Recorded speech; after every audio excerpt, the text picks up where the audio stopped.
जय हिंद दोस्तों, बहुत बहुत स्वागत है आप सबका एक बार फिर से इस चैनल में। और शुरू करते हैं आज के डिफेंस समाचारों को।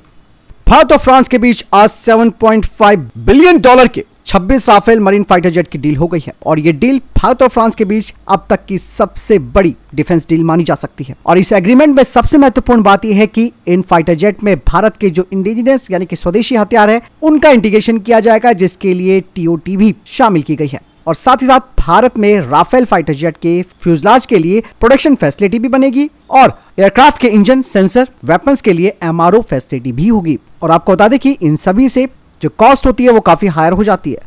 लेकिन यहाँ पर दोस्तों आप ये समझ सकते हैं कि भारत अब MRFA में राफेल फाइटर जेट को आगे शामिल नहीं कर सकता है। ये बातें भी कुछ सामने आ रही हैं। और ये जो 26 राफेल मरीन फाइटर जेट्स हैं इनकी डिलीवरी अगले 3 सालों में शुरू हो जाएगी और 2031 यानी कि 2031 तक ये सभी Rafale fighter jet Indian navy में शामिल हो जाएंगे। इसीलिए दोस्तों यहाँ पर एक और वक्त भारत के पास है कि भारत को पर्याप्त संख्या में तेजस मार्क 2 को शामिल करना होगा और 10 से 15 सालों के अंदर AMCA के लिए पूरी ताकत झोंकनी होगी।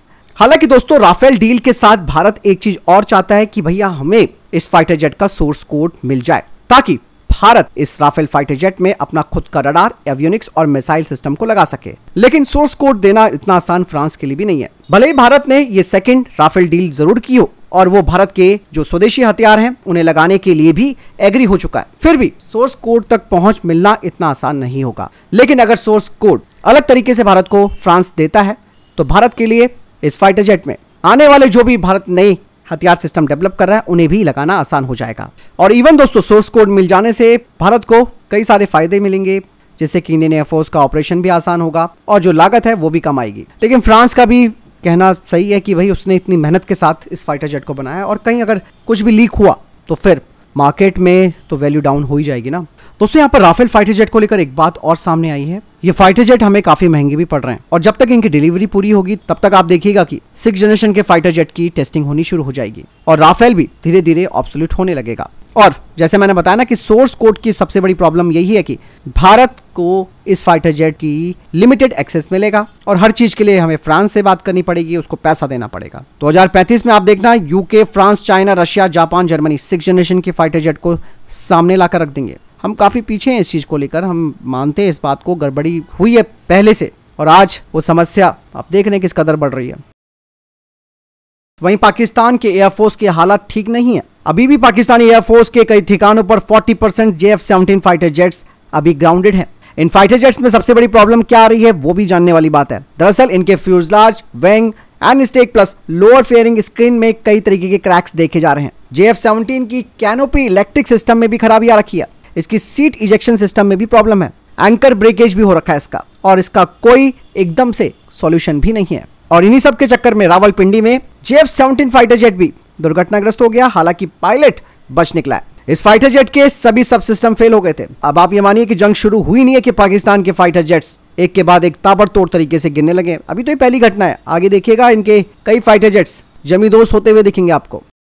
वहीं दूसरी तरफ पाकिस्तानी सेना के जवानों का एक बड़ा काफिला भारतीय बॉर्डर की तरफ बढ़ता हुआ देखा गया है और ये जो इलाका है जहां पर पाकिस्तानी सेना की मूवमेंट हो रही है वो है गुजरांवाला, पंजाब प्रोविंस, पाकिस्तान। इसके अलावा दोस्तों पाकिस्तान और चाइना दोनों ही मिलकर सीक्रेटली बांग्लादेशी एयरफोर्स पर पैसे खर्च कर रहे हैं। मतलब साफ है कि अगर जंग होती है पाकिस्तान के साथ तो दूसरी तरफ बांग्लादेश से भी मोर्चा खोला जा सकता है। तो ये स्ट्रैटेजी पर पाकिस्तान इस वक्त काम कर रहा है, चाइना पैसा लगा रहा है। वहीं पाकिस्तानी सेना ने अब अपने ड्रोन फोर्सेस को कहा है कि वो भारत के कई शहरों के खिलाफ 1000 यानी कि 1000 से ज्यादा तुर्की, चीनी और ईरानी UAV को डिप्लॉय करे। आप देखिए कि ड्रोन से बड़े हमले करने की साजिश रच रहा है पाकिस्तान, क्योंकि इनके फाइटर जेट और इनके टैंक्स के लिए तेल नहीं है। कॉस्ट इफेक्टिव सॉल्यूशन अपनाने की कोशिश कर रहा है, लेकिन इस बार ये सारी चीजें भारत के रडार पर है। इसके अलावा दोस्तों कल मैंने आपको डिफेंस अपडेट में बताया था कि टर्की का C-130 हरकुलिस ट्रांसपोर्ट एयरक्राफ्ट जो है वो पाकिस्तान के कराची पहुंचा है। लेकिन अब बड़ी अपडेट ये आ रही है कि कम से कम 6 C-130 Hercules transport aircraft Karachi पहुंचे हैं, जिनमें की भारी मात्रा में एमुनिशंस भी पहुंचाया जा रहा है, जिसमें कि अंदेशा ये भी लगाया जा रहा है कि इसमें हो सकता है कि और संख्या में ड्रोन्स हो सकते हैं या फिर उनसे रिलेटेड जो एमुनिशंस है वो। वहीं दोस्तों साप ग्रुप ने इंडियन आर्म फोर्सेस के लिए 84 एंटी आर्मर वेपन सिस्टम की सक्सेसफुली डिलीवरी पूरी कर ली है। 84 दोस्तों भारतीय आर्सेनल में एक ट्रस्टेड सिंगल शॉट सॉल्यूशन है शॉर्ट रेंज कॉम्बैट के लिए।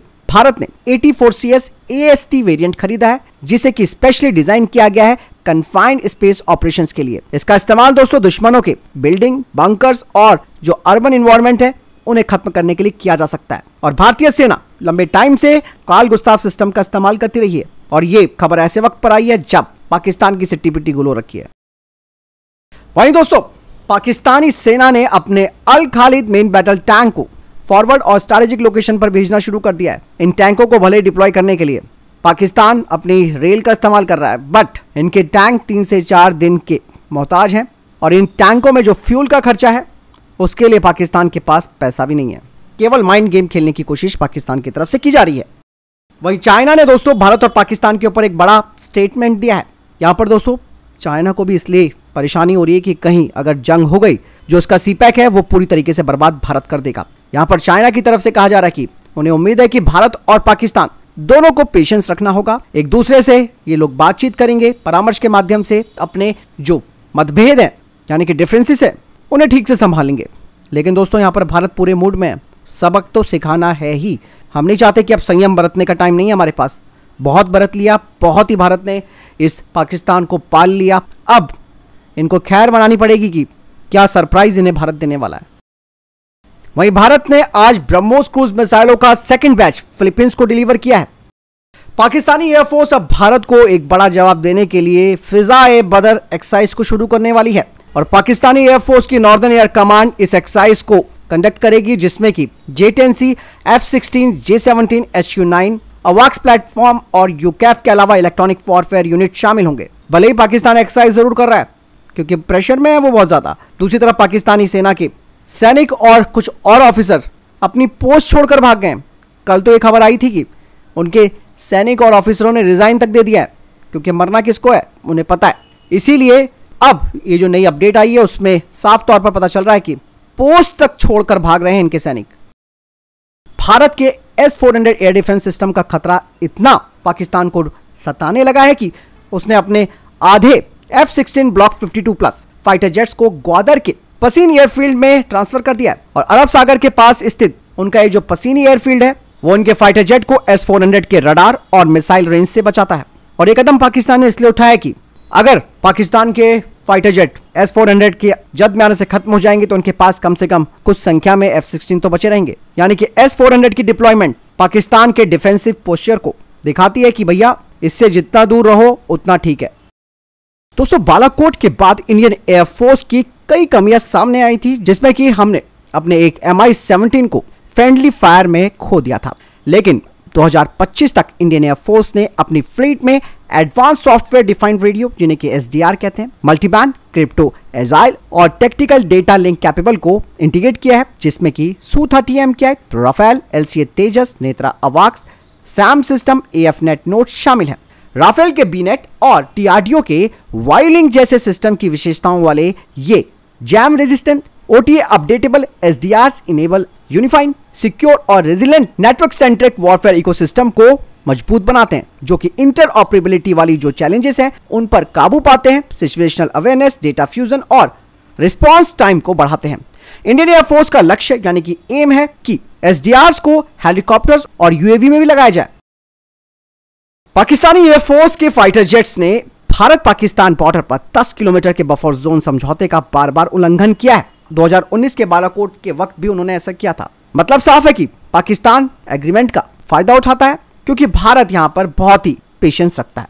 लेकिन भारत के advance S-400 air defence system, जो कि 400 किलोमीटर तक के खतरों को बेअसर करने में सक्षम है, वो पाकिस्तान के F-16, J-17 के खिलाफ एक विश्वसनीय यानी कि क्रेडिबल डेटरेंस प्रदान करते हैं। इसके अलावा दोस्तों डिफेंसिव सैम सिस्टम का इस्तेमाल करके बफर जोन के भीतर अगर ये किसी भी तरीके से उल्लंघन करते हैं तो फिर भारत मजबूती से इनका जवाब देगा और इनकी घुसपैठ को रोकेगा। और अगर फुल स्केल पर कॉन्फ्लिक्ट होता है तो भारत बिना रिस्क लिए इन्हें मार गिराएगा। वहीं भारत ने पाकिस्तानी यूट्यूब चैनलों पर अब एक बड़ा एक्शन लेना शुरू कर दिया है, क्योंकि पाकिस्तानी यूट्यूबर्स लगातार भ्रामक और गलत जानकारियां सोशल मीडिया पर प्रसारित कर रहे थे।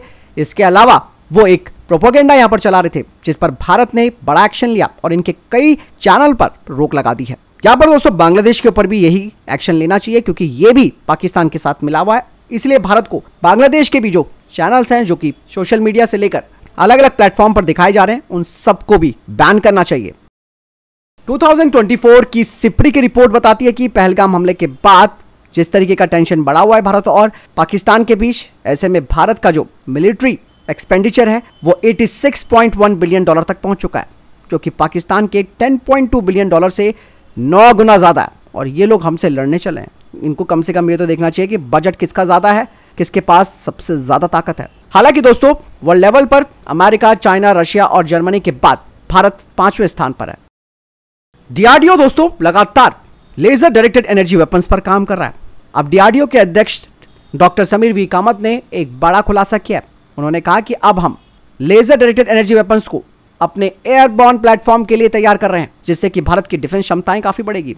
यही नहीं दोस्तों, फेस मैनर में इस प्रोग्राम को आगे बढ़ाया जाएगा और जिसमें कि हेलीकॉप्टर और यूएवी के लिए किलोवाट लेजर भी हैं, जो कि ड्रोन और हल्के खतरों को टारगेट कर सकते हैं। और बाद में फाइटर जेट्स के लिए 100 से 300 किलोवाट की प्रणालियां यानी कि सिस्टम शामिल हैं, जो कि दुश्मन के फाइटर जेट्स और मिसाइलों को निशाना बनाएंगी। और जो लास्ट फेज होगा उसमें A320 जैसे जो बड़े विमान है उस पर मेगावाट क्लास के लेजर डायरेक्टेड एनर्जी वेपन्स को लगाया जाएगा, जो कि आईसीबीएम सहित बैलिस्टिक मिसाइलों को रोकने के लिए डिजाइन किया जा रहा है, जिससे कि भारत की मिसाइल डिफेंस को मजबूती मिलेगी। और ये इनिशिएटिव प्रिसिशन, स्केलेबिलिटी और काउंटरिंग मॉडर्न थ्रेट्स जैसे कि ड्रोन, स्वार्म और क्रूज मिसाइल जैसे खतरों का मुकाबला करने पर केंद्रित है।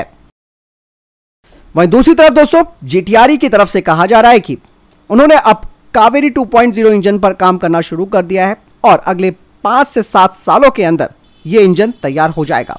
हालांकि उन्होंने कहा कि यहां पर भारत सरकार का समर्थन यानी कि सपोर्ट मिलना जरूरी है, खासकर की फंडिंग और इंडियन एयरफोर्स का सपोर्ट भी होने चाहिए होगा। हालांकि क्या इसका फाइनल थ्रस्ट होगा यानी कि थ्रस्ट स्पेसिफिकेशन क्या होगा कावेरी 2.0 का, इसे अभी तय किया जाना बाकी है। लेकिन जीटीआरई का जो लक्ष्य है वो है एक ऐसे नए इंजन को तैयार करना जो कि बिल्कुल नए कोर के साथ होगा और ये 90 किलो न्यूटन थ्रस्ट को जनरेट करेगा, जिसे न केवल 97 तेजस मार्क 1 में लगाया जा सकता है बल्कि इन इंजनों को आने वाले तेजस मार्क 2 फाइटर जेट पर भी लगाया जा सकता है। तो फिलहाल अभी तक के टॉप डिफेंस अपडेट। वीडियो के सामने कोई प्रश्न जवाब या आपका कोई सवाल है कमेंट सेक्शन में लिखकर जरूर पूछ सकते हैं। वीडियो को लाइक और शेयर जरूर कीजिएगा। जय हिंद, वंदे मातरम।